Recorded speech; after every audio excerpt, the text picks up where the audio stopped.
Welcome back to the London Free Press Podcast. Thank you for bearing with us. It's been a couple weeks, so I might be a little bit rusty. My apologies. I had a baby a couple of weeks ago, so I just wanted a couple of weeks with my newborn. Had a quick stay at Victoria Hospital as well, post-delivery, but we are back. We are getting back in the swing of things. And I'm excited once again to be joined by London Free Press health reporter Jennifer Beeman. Jen, how you doing today? I am great. Welcome back. Thank you so much. I'm excited to be back, but once again, we are talking all things COVID because it's still a very, very hot topic. It seemed alarming to me. I still check the numbers every day, like I do. I can't help it. I cannot control myself. Every day at noon, the health unit website, I refresh and up come the numbers. Tuesday, 15 new cases, and I'm seeing double digits, and I'm seeing the province numbers go up, and I'm thinking, ooh, what is going on? Now, I've been fully vaccinated, and I feel fortunate for that. But there is like a little piece in the back of my head being like, where are all of these cases coming from, knowing that the vaccines are readily available? Now, that being said, 15 new cases on Tuesday, 5 new cases on Wednesday in our region. What is happening with this spike? I know they said it was going to happen, but what's really going on here?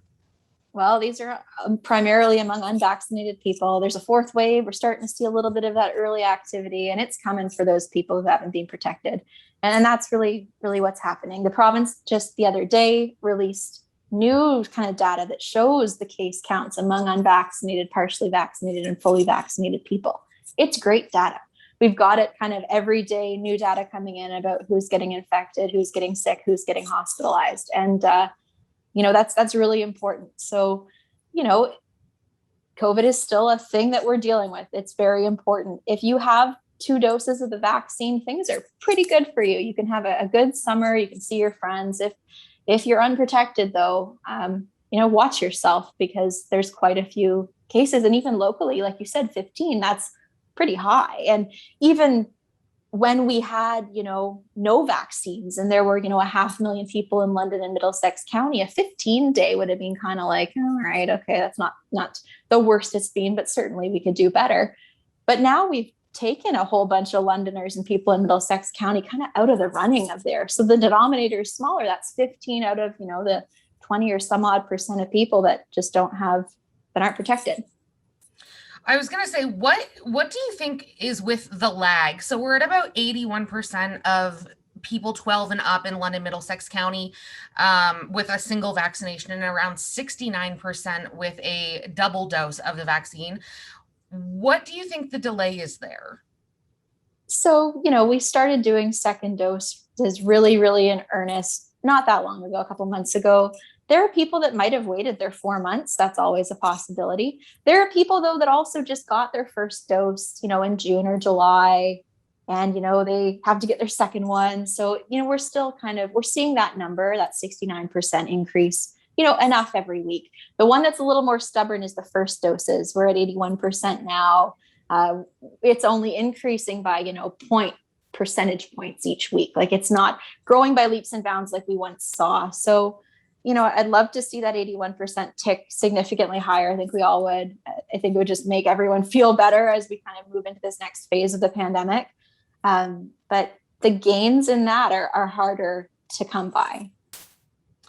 You're more in tune with the Middlesex London Health Unit than I would say most people, because it's your job.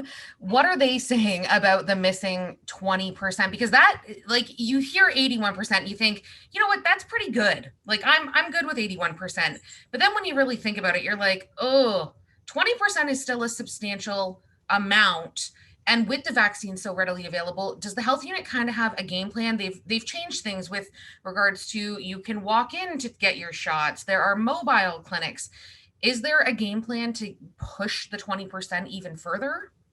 There really, really is. And also, just to put it in perspective, though, that 81% is only people who are eligible for the shot. So that doesn't include the kids under 12 who aren't. So really, population-wide, bigger, it's less than 80%, because there's, those kids that aren't counted in that eligible group. No, the health unit has been doing just great work trying to get out there. They're trying to make it so that there's vaccines where people are. They went to the Rib Fest. They had a really, really great, kind of showing there. They got a lot of first doses in at Rib Fest, which was really excellent. They were pretty happy with the success there. They are doing mobile clinics till they're blue in the face, multiples a day in different spots all over the city and county. And, and they're partnering with other groups. There's a vaccination clinic this Sunday that's partnering with Pride London to sort of, make it fun for that community. If they haven't got the shot yet, come out, enjoy the camaraderie and get the vaccine. So the ground game is really, really intense right now. And that's over and above, the walk-ins at mass vaccination centers and other things they've been doing.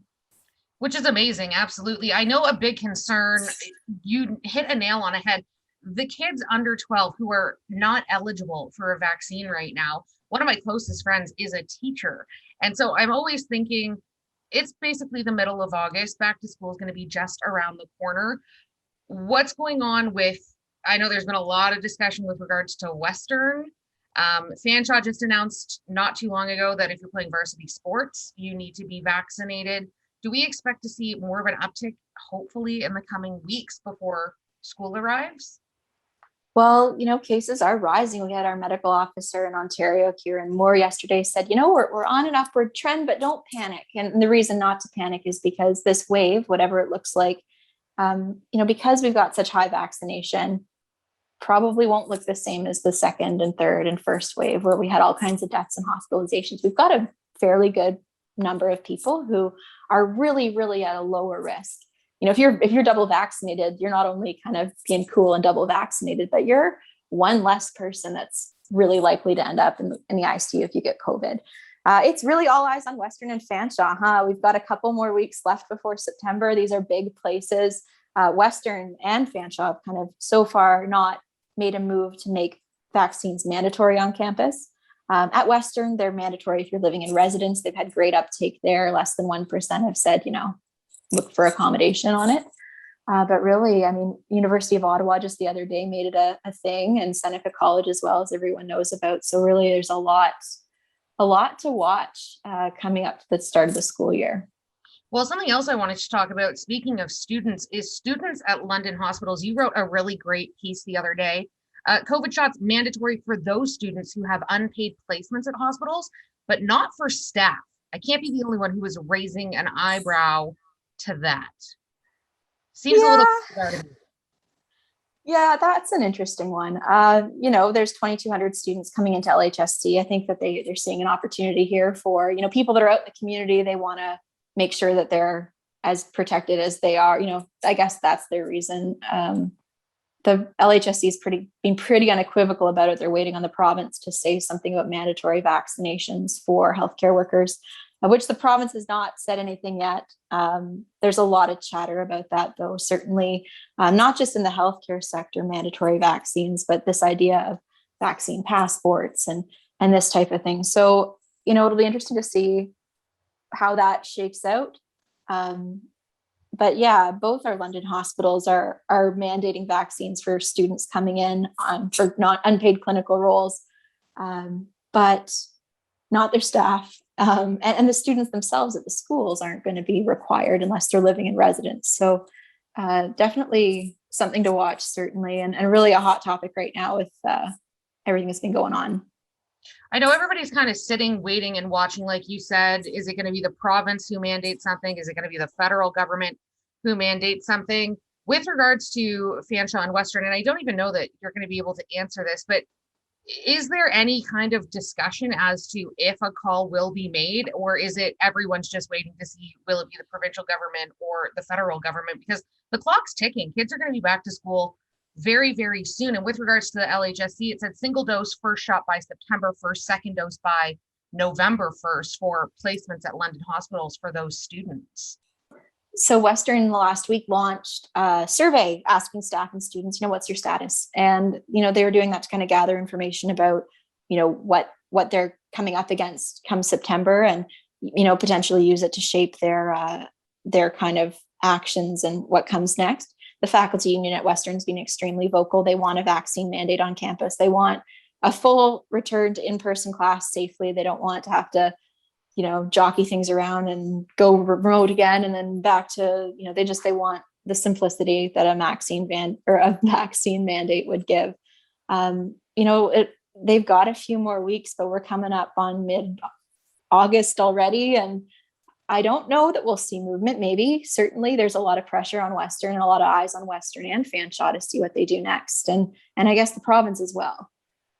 Well, like I said earlier, I think there's like a bit of a misconception with regards to, oh, I've had one dose, I'm protected, but we really do need the second vaccinations to develop the necessary immunity. And that does take 14 days. So as I watch the days on the calendars kind of start to flip over, it's a little bit concerning watching this. And I know the fourth wave has started, so to speak, now, but are we seeing any kind of trajectory for what it might look like once the kiddos are back in school? And I'm not even just talking post-secondary, I'm talking about the kids 12 and under.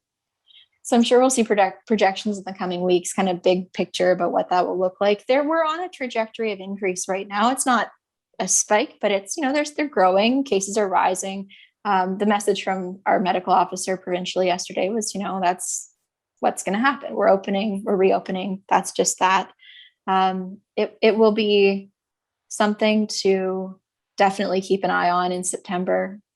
But, I'm kind of heartened by the fact that we've got some pretty good vaccination numbers, 81% in London with at least one dose and 69 for two and counting. So, we're not the vulnerable, extremely vulnerable population we once were. And I think that that's something that we need to start getting used to thinking about, because we've been living for a year and a half in just this kind of oppressive state of panic and of fear. And, right now, as more people get on board, we're better than we were, and there's reason to be hopeful. So, I think we can look to the fall and hopefully things will be reasonable and things are in place, that it won't be a huge problem. But, we've come a long way.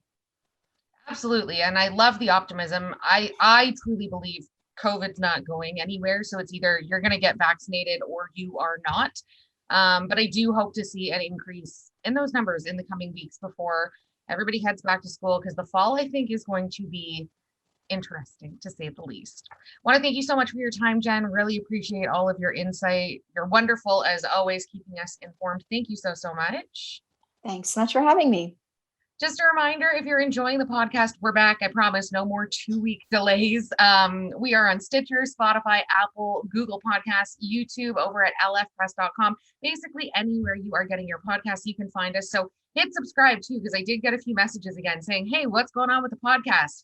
If you hit subscribe, you'll get a notification as soon as they get uploaded, so you never have to miss an episode. We will be back again next week with another edition of the London Free Press Podcast. Until then, stay well.